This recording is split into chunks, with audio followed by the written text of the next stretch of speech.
Everyone welcome to Meera's kitchen. આ વિડીયોમાં હું તમને પંજાબી અથાણાની રેસીપી શેર કરીશ અને અત્યારે આપણે પંજાબી અથાણું વિનેગરનો યુઝ કર્યા વગર જ બનાવી શકશું અને આ અથાણું તમે ફૂલ યર સ્ટોર કરી શકો। જોઈને જ લાગે છે એકદમ બહાર જેવું જ બનશે, ટેસ્ટમાં બી અને લુકમાં બી, અને બહુ જ જલ્દીથી આ અથાણું બની અને રેડી થઈ જશે।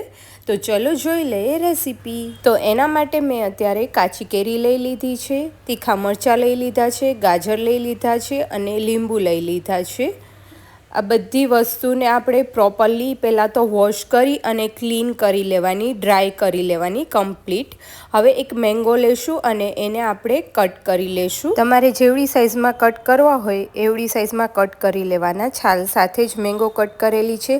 હવે ગાજર લઈ લીધા છે અને એની છાલ રીમૂવ કરી અને એને બી આપણે મેંગોના પીસીસ કર્યા છે એ ટાઈપના જ એવડી જ સાઇઝના આપણે કટ કરી લઈશું અને મરચાંને બી એવી જ રીતના એટલી જ સાઇઝમાં કટ કરી લઈશું। પછી લીંબુને બી આપણે કટ કરી લઈશું।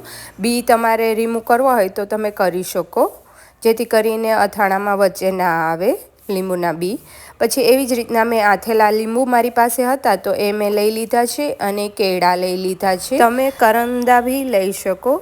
અત્યારે મેં રેડી મસાલો જ લઈ લીધો છે, ખાટા અથાણાનો મળતો હોય છે એ મસાલો લઈ લેવાનો અને એ મસાલામાં વચ્ચે થોડી સ્પેસ કરી અને હિંગ એડ કરી દઈશું।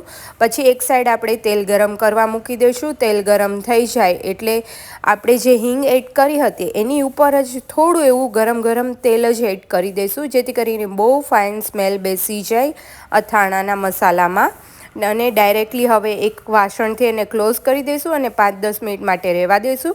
પછી 5-10 મિનિટ પછી આપણે જે બધા વેજીટેબલ કટ કર્યા હતા અથાણા માટેના એ એડ કરવાના છે। તો પહેલાં હિંગને આપણે પ્રોપરલી મિક્સઅપ કરી દઈશું અને આ સ્ટેજ ઉપર મેં વધારે તેલ નથી એડ કર્યું। પહેલાં બધા વેજીટેબલ્સ આપણે એડ કરી દઈશું, મરચાં, ગાજર, લીંબુ, પછી જે આપણે લીંબુ આથેલા લીધા હતા એ, કેળા, પછી તમે જો ગરમર યુઝ કરતા હોય તો એ બી તમે લઈ શકો। બધું પ્રોપરલી મસાલામાં એડ કરી અને મિક્સ કરી દઈશું। તેલ ગરમ કર્યું હતું એ રૂમ ટેમ્પરેચર પર આવી જાય એટલે આપણે અથાણામાં જરૂર લાગે એટલું જ તેલ એડ કરવાનું છે, બહુ ઝાઝું એડ કરવાનું નથી, કેમ કે આને આપણે ફ્રીઝમાં જ સ્ટોર કરવાના છીએ। એક દિવસ માટે આવી રીતના તપેલામાં જ રહેવા દેવાનું અને હલાવતું રહેવાનું છે।